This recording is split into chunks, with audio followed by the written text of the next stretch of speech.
கொட்டா கொட்டுதா? தலைமுடி அடர்த்தி இல்லாமலும் நீளமா வளராமலும் இருக்கா?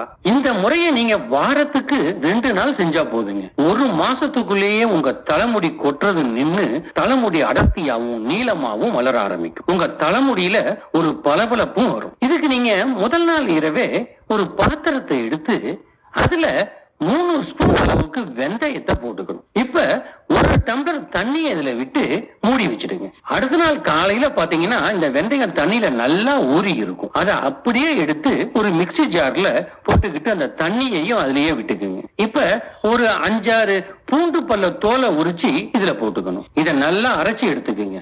இப்ப இதுல 2 ஸ்பூன் தேங்காய் எண்ணெயை விட்டுக்குங்க. இத நல்லா கலக்கி தலைக்கு தடவி லேசா மசாஜ் செஞ்சு 1/2 மணி நேரம் ஊர்னதுக்கு அப்புறமா சீக்காய தலையில தேய்ச்சி குளிங்க. வாரத்துக்கு 2 நாள் இதை செஞ்சாலே உங்க தலைமுடி பிரச்சனை எல்லாம் சரியாயிடும்.